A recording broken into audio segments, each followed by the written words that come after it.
أعوذ بالله من الشيطان الرجيم وقرن في بيوتكن ولا تبرجن تبرج الجاهلية الأولى وأقمنا الصلاة وآتينا الزكاة وأطعنا الله ورسوله إنما يريد الله ليذهب عنكم الرجس أهل البيت ويطهركم تطهيرا۔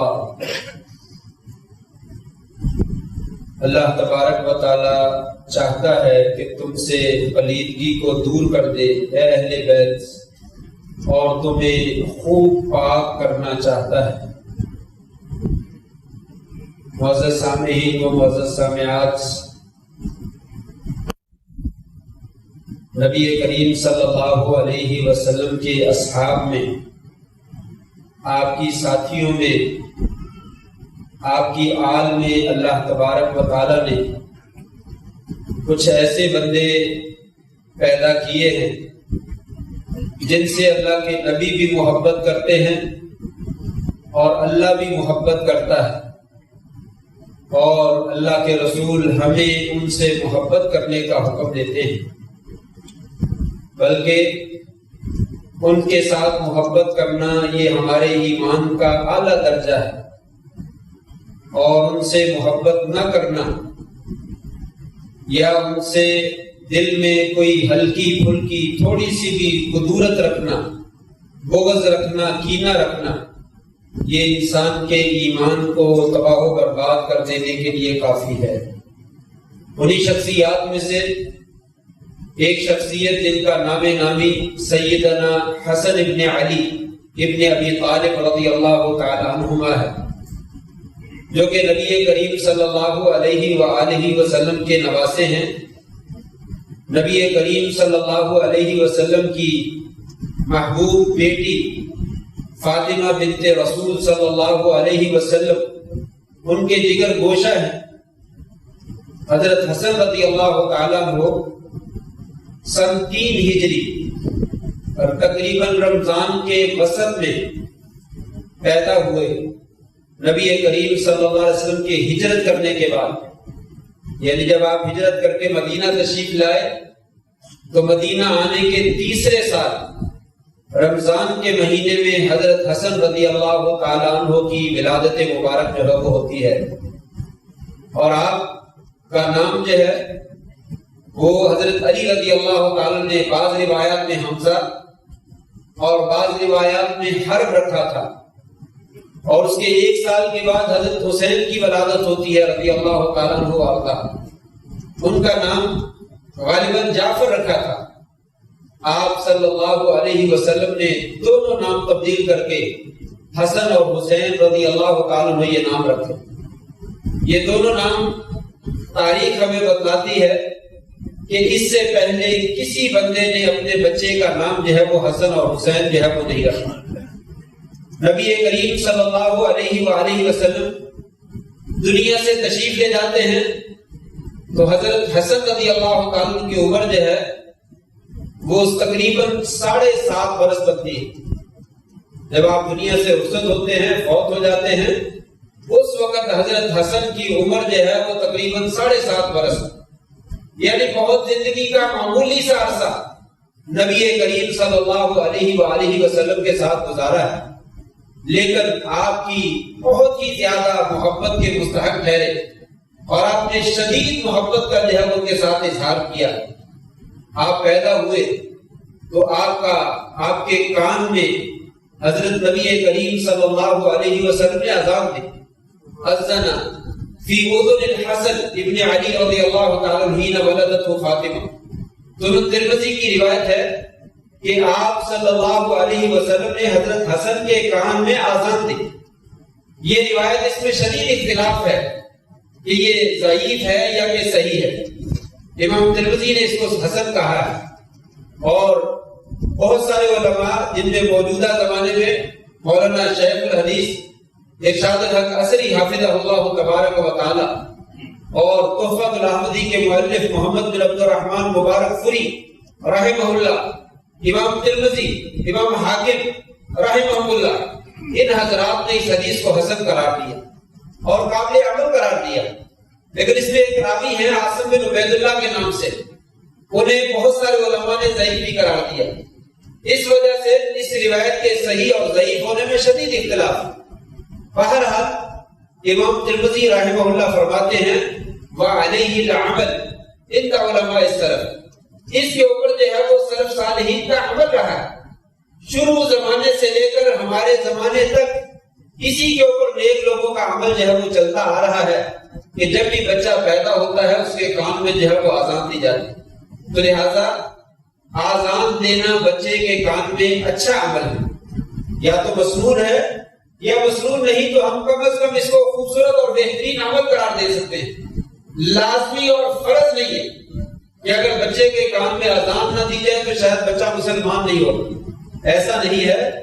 ہر بچہ فطرت پر اسلام پر پیدا ہوتا ہے، پھر وہ بڑا ہوتا ہے تو بڑا ہونے کے بعد اس کے والدین اگر دوسرے مذہب پہ چلا دیتے ہیں تو پھر وہ یہودی اور عیسائی بنتا ہے، اگر وہ بچپن میں فوت ہو جائے تو وہ اسلام ہی کی حالت میں فوت ہوتا ہے۔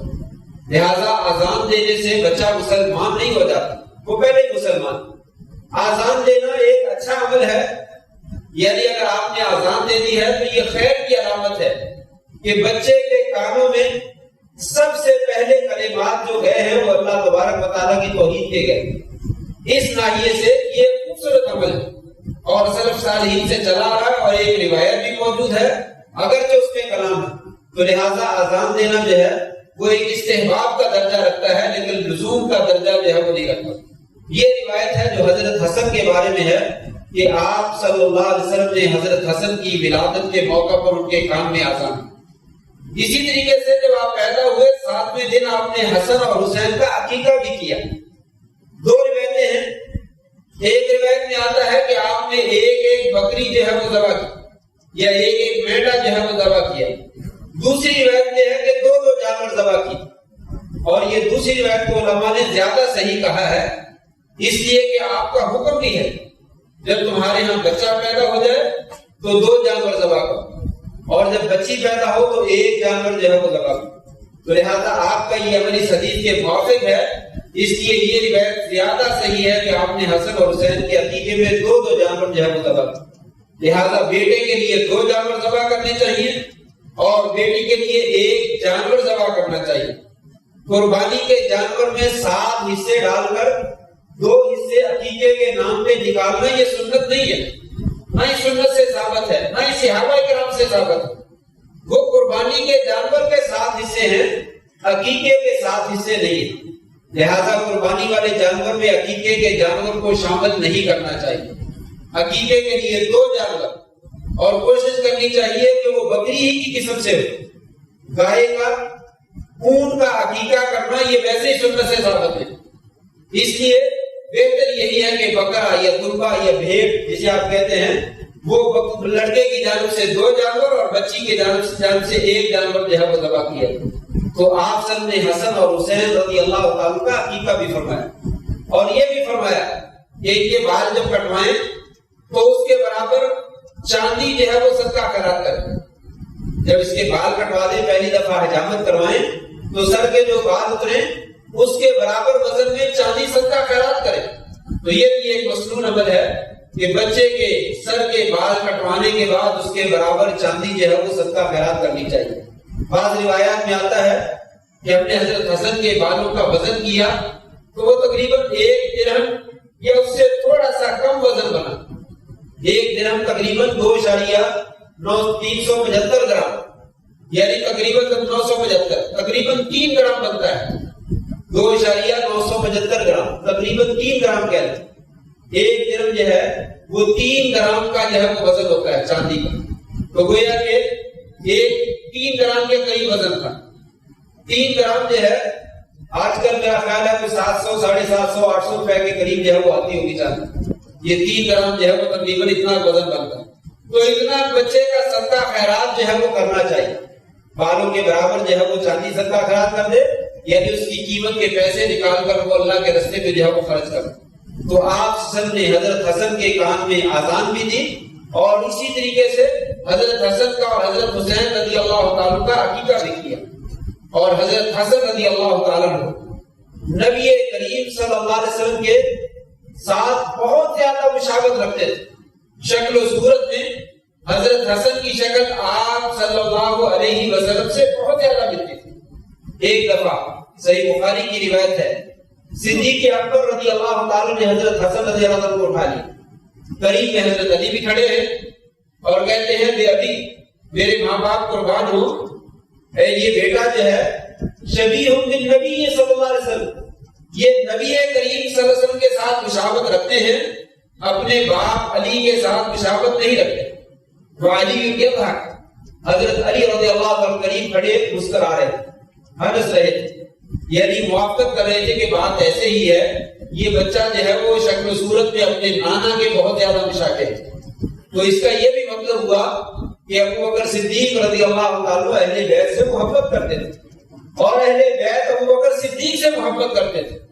آپ نے حضرت حسن کو اٹھایا تو حضرت علی نے کوئی انکار نہیں کیا.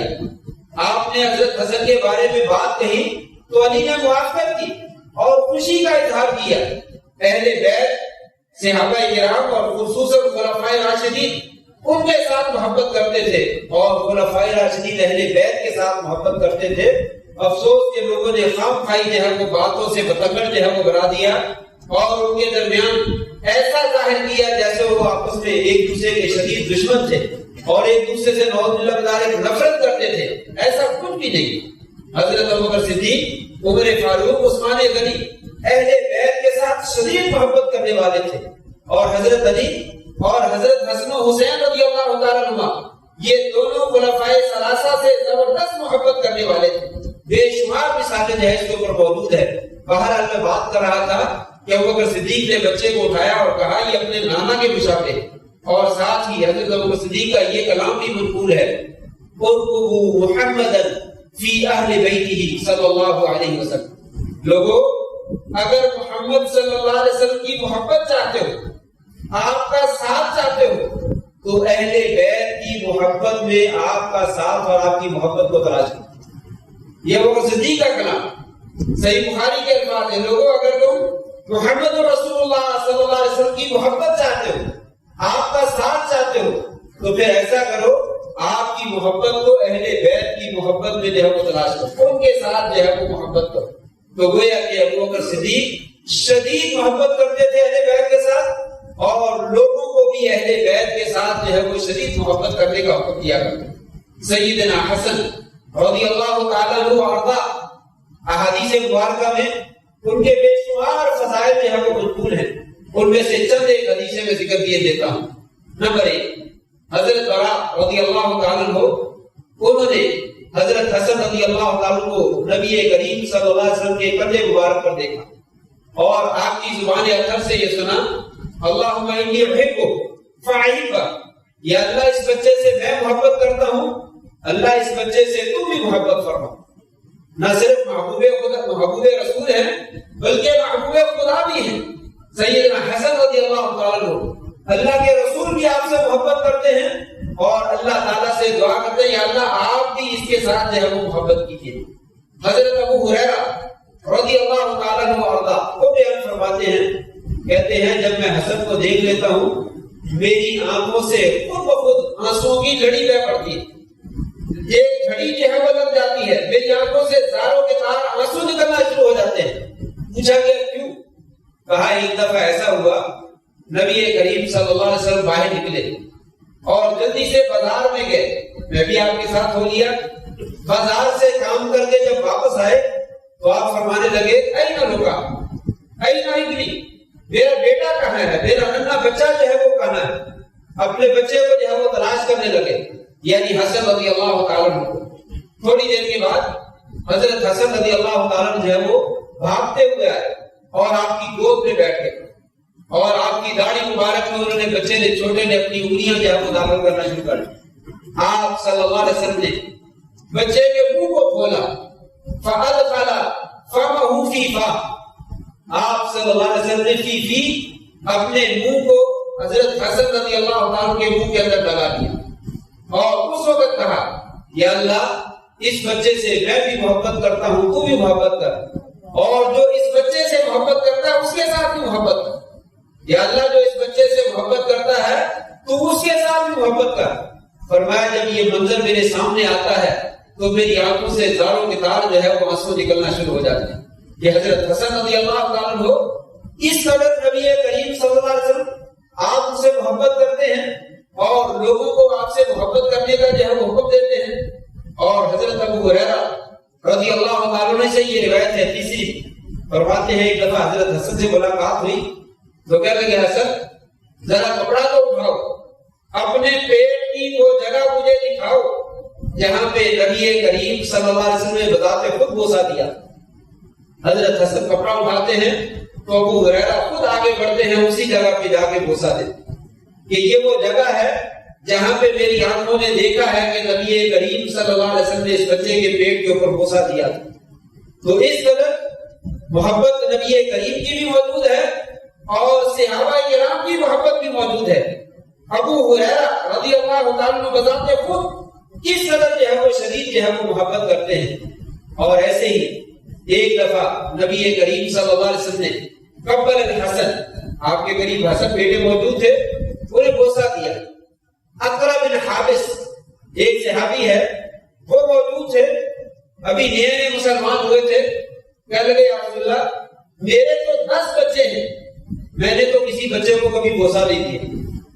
آپ نے فرمایا کہ اگر اللہ تبارک و تعالیٰ نے تیرے دل سے رحمت اور شفقت کو نکال لیا ہے تو اس میں میرا کیا گناہ ہے؟ بل لا یرحم لا یرحم، فرمایا جو بچوں پہ شفقت نہیں کرتا اس کے اوپر بھی شفقت جو ہے وہ نہیں کی جاتی. بچوں کے اوپر شفقت کیجیے، بچوں کے ساتھ جو ہے وہ نرمی کا معاملہ کیجیے. آپ نے فرمایا بل لا یرحم لا یرحم، جو بچوں پہ رحمت نہیں کرتا ہے اللہ تبارک و تعالیٰ بھی اس کے اوپر رحمت نہیں فرماتا. حضرت اسامہ ابن زید رضی اللہ تعالیٰ عنہ ان سے بھی آپ شدید محبت کرتے تھے.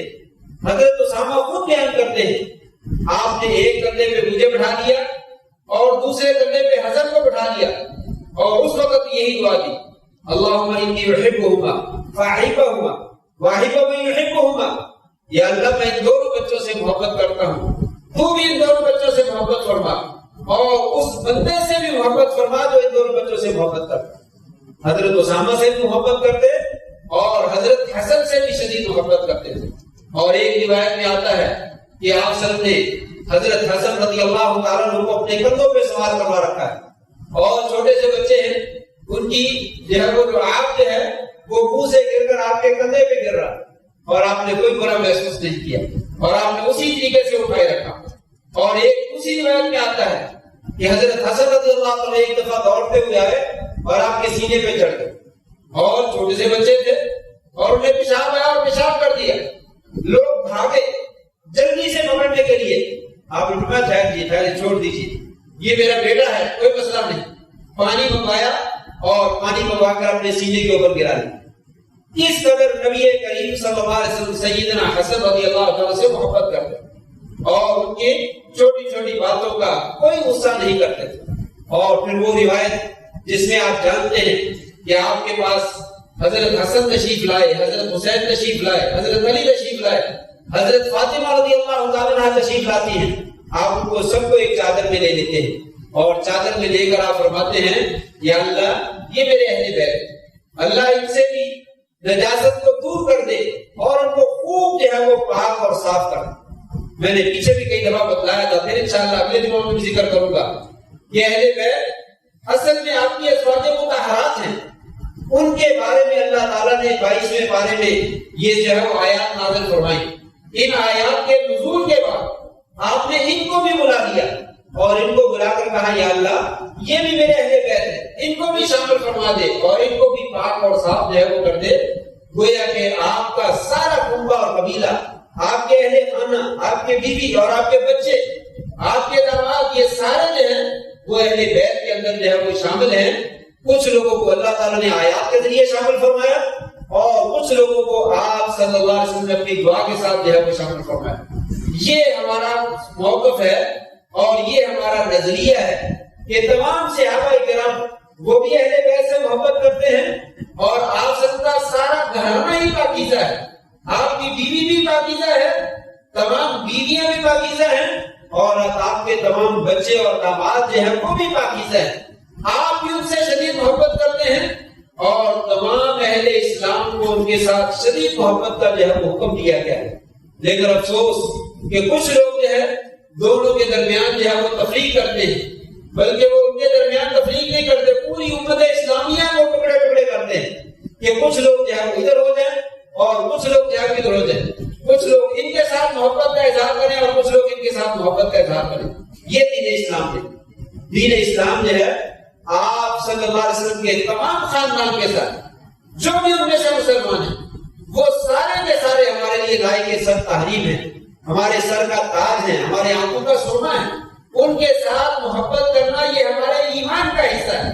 اس لیے حسن اور حسین رضی اللہ تعالیٰ عنہ ان کے ساتھ اور آپ کے سارے خاندان کے ساتھ اور تمام صحابہ کے ساتھ یہ محبت کرنا یہ ہر مسلمان کے ایمان کی جو ہے وہ نشانی ہے. حضرت حسن رضی اللہ تعالیٰ عنہ ان کو ایک بہت بڑا اعزاز حاصل ہے. آپ صلی اللہ علیہ وسلم نے ایک تشریف کوئی فرمائی تھی، صحیح بخاری کے اندر روایت ہے. ایک دفعہ تشریف فرما تھے، سیدنا حسن رضی اللہ تعالیٰ عنہ تشریف لائے. اس وقت آپ نے فرمایا ان ابنی ھذا سید، ان ابنی ھذا سید لعل اللہ یصلح به بین فئتین مسلمین عظیمین. یہ میرا بیٹا سردار ہے اور مجھے امید ہے کہ اللہ تبارک و تعالی اس بچے کے ذریعے سے مسلمانوں کے دو عظیم اور دو بڑے گروہوں کے درمیان صلح کروا دے گا. مسلمانوں کے دو عظیم اور دو بڑے گروہوں کے درمیان اللہ تعالیٰ صلح کروا دے گا. اور پھر ایسا ہی ہوا. حضرت علی رضی اللہ تعالیٰ کی وفات اور شہادت کے بعد لوگوں نے حضرت حسن رضی اللہ تعالیٰ کے ہاتھ میں بیعت کر انہیں خلیفہ بنا لیا. تاریخ بتاتی ہے کہ تقریباً 70,000 کے قریب مسلمانوں نے حضرت حسن کے ہاتھ میں بیعت کی. 70,000 کے قریب. لیکن حضرت حسن رضی اللہ تعالیٰ نے محسوس کیا کہ یہ لوگ وفادار نہیں ہیں. جن لوگوں نے بیعت کی ہے انہی میں قاتلین عثمان بھی موجود ہیں، انہی میں قاتلین علی بھی موجود ہیں، اور مجھے خدشہ ہے کہ یہ مجھے بھی شہید نہ کر دیں اور یہ مسلمانوں کو آپس میں لڑانا چاہتے ہیں اور امت کا شیرازہ جو ہے وہ بکھیرنا چاہتے ہیں. لہٰذا یہ معاملہ کسی طریقے سے ختم کرنا چاہیے. آپ سب کی پیشین گوئی کے مطابق دوسری جانب امیر معاویہ رضی اللہ عنہ تھے. حضرت حسن رضی اللہ تعالیٰ نے امیر معاویہ کو صلح نامہ بھیجا، میں آپ سے صلح کرنا چاہتا. امیر معاویہ نے کہا دروازے کھلے. چنانچہ حضرت حسن رضی اللہ عنہ دستبردار ہو گئے اور امیر معاویہ رضی اللہ تعالیٰ عنہ کے ہاتھ پر جو ہے وہ بیعت کر. اس وقت جو ہے یہ پیشین گوئی سچی ثابت ہوئی. مسلمانوں کے دو عظیم گروہ جو تھے ان کے درمیان صلح کروانے کا ذریعہ حضرت حسن رضی اللہ عنہ. یہاں سے معلوم ہوا امیر معاویہ رضی اللہ تعالیٰ کے خلاف بہت سارے لوگ اپنی زبانوں کو گندا کرتے ہیں، بلکہ حقیقت میں وہ معنی حضرت امیر معاویہ کا لفظی معنی بیان کرتے ہیں تو بڑی جو ہے وہ زبان درازی کرتے ہیں اور بہت تحریف کرتے ہیں. حالانکہ لغت میں امیر معاویہ جو ہے اس کے کئی معنی ذکر کیے ہیں. ان میں سے ایک معنی یہ ہے کہ یہ وہ ستارہ ہے. معاویہ کا معنی وہ ستارہ ہے جو رات کے پہر طلوع ہوتا ہے، جسے دیکھ کر کتے بھونکتے ہیں، جسے دیکھ کر کتے بھونکتے ہیں. یہ معنی لیکن الٹ بنا دیا گیا، کلپ جو ہے وہ نیٹ پہ چڑھا دیے گئے کہ امیر معاویہ کا معنی کتوں کا بھونکنا. نعوذ باللہ من ذالک. تو حقیقت میں ایسا ہی ہے. امیر معاویہ ہے ہی وہ شخصیت ہے جنہیں دیکھ کر کتے بھونکتے ہیں، جن کا نام سن کر واقعہ کتے بھونکتے ہیں. اس لیے کہ نبی کریم صلی اللہ علیہ وسلم کو مسلمانوں کے گروہ کا سربراہ کہہ رہے ہیں. میرا بیٹا بھی سربراہ ہے اور دوسری طرف مسلمانوں کا گروہ وہ بھی مسلمان ہے، لیکن آپس میں اتحادی خلا ہوئی جس کی وجہ سے آپس میں دونوں لڑنے کے لیے تیار ہو گئے اور حضرت حسن رضی اللہ عنہ کے ہاتھ میں دستبردار ہو گئے اور صلح کر لی اور مسلمان جو ہے وہ متفق ہو گئے. ان کے بعد حضرت امیر معاویہ رضی اللہ عنہ نے تنہا تنہا جو ہے مسلمانوں کی تقریباً 20 سال تک جو ہے وہ حکومت، اسے آپ خلافت کہیں، اسے آپ بادشاہت کہیں، جو مرضی نام دے دیں، کوئی فتنہ سر نہیں اٹھایا. مسلمانوں کے علاقے فتوحات کی شکل میں بڑھتے چلے گئے اور اسلام جو ہے وہ بہترین طریقے سے مسلمانوں نے جو ہے وہ زندگی بسر کی. یہ اس صلح کا نتیجہ ہے. ایک طرف حضرت حسن، حضرت حسین رضی اللہ تعالیٰ عنہما اور 12 امام جن کو امام معصوم کہا جاتا ہے. معصوم کا مطلب جس سے غلطی سرزد نہیں ہوتی، وہ غلطی کرتا ہی نہیں، وہ معصوم الخطا ہوتا ہے. وہ خلیفہ، وہ امام، وہ صحابی رسول، وہ نواسہ رسول امیر معاویہ کے ساتھ صلح کرتا ہے، اسے مسلمان مانتا ہے، اسے صحابی رسول مانتا ہے، مسلمانوں کا سربراہ مانتا ہے، اس کے ہاتھ میں بیعت کرتا ہے. پھر کیا تکلیف ہے کہ آج لوگ اس کو جو ہے وہ لعنت کرتے ہیں، نام نہاد مسلمان لعنتیں کرتے ہیں. لعنتیں کرنے سے ان کا تو کچھ نہیں جاتا، ان خبیثوں کے ایمان کا بیڑا جو ہے وہ غرق ہو جاتا ہے، جو واقعتاً بھونکتے ہیں صحابہ کے اوپر، ان صحابہ کے اوپر جن کی اسلام کی اور ایمان کی شہادتیں آپ صلی اللہ علیہ وسلم کی بذات خود دی ہیں. اگر ایک طرف وہ ہے عمار والی حدیث کو جو ہے وہ پیش کرتے ہیں کہ تجھے جو ہے وہ باغی گروہ جو ہے وہ قتل کرے گا، اور اس کا مزاج امیر معاویہ رضی اللہ تعالیٰ کو بناتے ہیں، تو یہ حدیث کہاں ہے؟ یہ حدیث کہاں ہے کہ میرا یہ بیٹا مسلمانوں کے 2 عظیم گروہوں کے درمیان صلح کروائے گا، اور حضرت حسن نے کوئی صلح نہیں کروائی سوائے صلح کہ اپنا ہاتھ جو ہے امیر معاویہ کے ہاتھ میں دے دیا اور صلح کر لی، اور مسلمانوں کا ایک حکمران جو ہے وہ بنا، اس کے ہاتھ میں جو ہے وہ حکومت جو ہے وہ چلتی. یہاں سے مسئلہ ثابت ہوا کہ وہ تمام مسلمان تھے. حضرت علی اور امیر معاویہ، حضرت علی اور حضرت عائشہ رضی اللہ تعالیٰ عنہ، ان کے درمیان قاتلین عثمان کے بارے میں جو ہے وہ لڑائی جھگڑا ہوا. اس کی بنا پر اجتہادی خطا ہوئی. یقیناً ایک گروہ سچا ہوتا ہے، ایک گروہ خطا پہ ہوتا ہے، لیکن جو خطا پہ تھا وہ بھی سمجھ رہا تھا کہ میں سچا ہوں. اس وجہ سے لڑائی جھگڑا ہو گیا، اور اسی لڑائی جھگڑے کو حضرت حسن نے ختم کر دیا کہ جو بھی ہوا سو ہوا. اس کے ذریعے سے اسلام کا نقصان ہوا ہے، مسلمانوں کا نقصان ہوا، لہٰذا اس جھگڑے کو میں ختم کرتا ہوں. اور اپنا ہاتھ جو ہے وہ امیر معاویہ کے ہاتھ میں دے دیا اور بیعت کر دی، اور آپ صلی اللہ علیہ وسلم کی پیشین گوئی کو جو ہے وہ سچا سچا ثابت کر. تو اس سے معلوم ہوا صحابہ کرام کے خلاف اس زمانے میں ان کی جو آپس میں لڑائیاں ہوئی، آپس میں ناراضگیاں ہوئی، ان کے اندر ہمیں زبان درازی کرنے کا کوئی حق نہیں، ہمیں زبان کھولنے کا کوئی حق نہیں ہے. وہ نیک ہستیاں ہیں، ان کی نیکیوں کے مقابلے میں ان سے جو کبھی کسی سے کوئی تھوڑی بہت خطا سرزد ہوئی ہے، اللہ کے فضل سے اللہ تعالیٰ کو وہ معاف کر دیا، وہ اللہ تعالیٰ نے ان سے صرف نظر کر دیا، اللہ کے ہاں وہ بخشے ہوئے. جو بھی صحابی رسول ہے ہمارے نزدیک وہ بخشا ہوا انشاءاللہ، اللہ کی طرف سے اس کے ایمان کا سرٹیفکیٹ ہے. لہذا اس کے خلاف زبان کھولنے والا انسان کسی کا کچھ نہیں بگاڑتا ہے سوائے اپنی دنیا اور اپنی آخرت دونوں جہان جو کو برباد کر لیتے. یہ سیدنا حسن رضی اللہ تعالیٰ ہیں، ان کے بارے میں آتا ہے کہ آپ سسل کے بارے میں فرماتے ہیں، کسی نے پوچھا آپ کو کوئی بات جو ہے وہ یاد ہے، آپ کو کوئی حدیث جو ہے وہ یاد ہے؟ کہتے ہیں ہاں مجھے یاد ہے کہ آپ سسل نے جو ہے وہ مجھے بلایا تھا، اور آپ نے بلا کر جو ہے وہ کہا تھا میرا یہ بیٹا اور حسین رضی اللہ تعالیٰ سیدہ شباب اہل جنت، یہ جنت کے نوجوانوں کے جو ہے وہ سردار ہوں گے، یہ کہا تھا، حدیث بیان کی. اسی طرح ایک اور حدیث بیان کی، کہا نبی کریم صلی اللہ علیہ وسلم مجھے فطر کی دعا یاد کروائی کہ جب تم نماز فطر پڑھا کرو تو نماز فطر میں یہ دعا پڑھا کرو، اللہم اہدنی فیمن ہدیت وعافنی فیمن عافیت وتولنی فیمن تولیت وبارک لی فیما اعطیت. یہ دعا جو ہے وہ بتلائی. دوسری دعا عام طور پہ لوگ پڑھتے ہیں وطر کی دعاؤں میں، وہ وطر کی دعا نہیں ہے، قنوت نازلہ کی دعا ہے. قنوت نازلہ کی دعا ہے جب مسلمانوں پہ مصیبت نازل ہو جائے تو کسی بھی نماز کے آخری رکعت میں رکوع کے بعد کھڑے ہو کر ہاتھ اٹھا کر دشمنوں کے خلاف جو بددعا کی جاتی ہے اس میں وہ دعا پڑھی جاتی ہے، اللہم انا نستعینک ونستغفرک ونؤمن بک ونتوکل علیک. یہ دعا جو ہے یہ دعا قنوت نازلہ میں سے ہے. قنوت وطر جو ہے یہ آپ نے حضرت حسن رضی اللہ تعالیٰ کو جو ہے وہ پڑھ سکھائی تھی، اور یہ وہ دعا ہے جو وطر میں جو ہے وہ انسان کو جو ہے وہ پڑھنی چاہیے. حضرت حسن رضی اللہ تعالیٰ یہ تقریباً 50 ہجری میں انہیں بھی تاریخ کے مطابق واللہ تعالیٰ عالم شدید اختلاف ہے، تاریخ کے مطابق انہیں زہر دے کر جو ہے وہ شہید کیا گیا.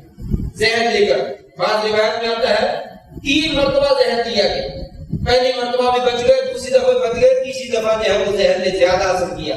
اور آپ اللہ تبارک و تعالیٰ کو پیارے ہو. 50 ہجری. اور یہاں پہ بھی پھر شیعہ کی روایات میں موجود ہے کہ ایک عورت تھی، غالباً اس کا نام میرے ذہن سے نکل گیا، وہ یزید کی رشتہ دار تھی. کبھی کہتے ہیں یزید نے اس کو پیسے دیے کہ تم زہر دے دو، اور کبھی کہتے ہیں امیر معاویہ نے پیسے دیے کہ میں تجھے اتنا انعام دوں گا تم ان کو زہر دے دو. تو اس نے زہر دے دیا اور وہ شہید ہو گئی. انا للہ و انا الیہ راجعون. کسی صحیح روایت سے یہ قصہ جو ہے وہ ثابت نہیں، کسی صحیح روایت. امیر معاویہ سے تو ممکن ہی نہیں، اس لیے کہ حضرت حسن تو ان کے ہاتھ میں خود بیعت کرنے والے ہیں اور وہ صحابی رسول اہل بیت کے ساتھ شدید محبت کرنے والے ہیں. کیسے سوچا جا سکتا ہے کہ انہوں نے جہاں زہر دینے کے لیے پیسے دیے اور یزید نے کیسے کر لیا؟ تاریخ اسلام امام ذہبی کی ہے اور بدایہ و نہایہ ابن کثیر کی ہے. یہ جتنی بھی کتابیں ہیں تاریخ والی سب یہ قصہ نقل کرتے ہیں اور نیچے لکھتے ہیں یہ قصہ جو ہے وہ ہماری معلومات مطابق صحیح نہیں، ثابت نہیں ہے. اصل میں اس زمانے کے جتنے بھی حالات ہیں شیعہ روات جو ہے وہی نقل کرنے والے ہیں، کوئی دوسرا نقل کرنے والا نہیں. جو رد کو یابس تھا اس میں جو ہے وہ جمع کر دیا گیا، جس کی بنا پر جو ہے غلط باتیں جو ہے وہ منسوخ کر دی گئی. اور آج مسلمانوں میں وہ غلط باتیں جو ہے وہ معروف ہیں اور جیسے ہی پتا چلتا ہے کہ یہ تو فلاں کے خلاف جاتی ہے اسے بڑا بڑھا چڑھا کر جو ہے وہ بیان کیا جاتا ہے، چاہے وہ جھوٹی اور من گھڑتی روایت کی ہو. حتیٰ کہ بعض مؤلفین نے، بعض مورخین نے لکھا ہے کہ یہ زہر والا معاملہ بھی ایسے ہی لگتا ہے، زہر نہیں دیا گیا بلکہ وہ اپنی کبھی وفات جو ہے وہ لکھا، کبھی وہ جو ہے وہ فوت ہو، کوئی زہر نہیں دیا گیا، اس لیے کہ کوئی روایت ہی صحیح نہیں ہے. بہرحال جیسے بھی ہو 50 ہجری میں حضرت سیدنا حسن ابن علی رضی اللہ تعالیٰ عنہ 47 سال کی عمر میں جو ہے وہ وفات پاتے ہیں. یہ سیدنا حسن رضی اللہ تعالیٰ عنہ ہیں جن کی زندگی کے بارے میں آپ سنتے اور حضرت حسن نے اور صحابہ کرام نے بہت ساری باتیں جو ہے وہ ہمیں بتائی ہیں. ان سے محبت کرنا ہمارے ایمان کا جو ہے وہ حصہ ہے. جو آدمی ان سے نفرت کرتا ہے وہ اپنے ایمان کی جو ہے وہ خیر منائے، اس کا ایمان جو ہے وہ درست نہیں ہے. آپ بھی اہل بیت میں سے ہیں اور آپ کی ازواج بھی اہل بیت میں سے ہیں. تمام اہل بیت سے محبت کرنا، ان کا احترام کرنا یہ ہمارے ایمان کا حصہ ہے. اللہ سے دعا ہے اللہ تبارک و تعالیٰ تمام اہل بیت سیدنا حسن، سیدنا حسین، سیدنا فاطمہ رضی اللہ تعالیٰ عنہ اور سیدنا علی رضی اللہ تعالیٰ عنہ اور آپ سب کی تمام ازواج مطہرات اللہ تبارک و تعالیٰ ان کی قبروں کے اوپر کروڑوں برکتیں اور رحمتیں نازل فرمائے اور قیامت کے دن اللہ تبارک و تعالیٰ ہمیں بھی ان کا ساتھ جو ہے وہ نصیب فرمائے. وآخر دعوانا ان الحمد للہ رب العالمین.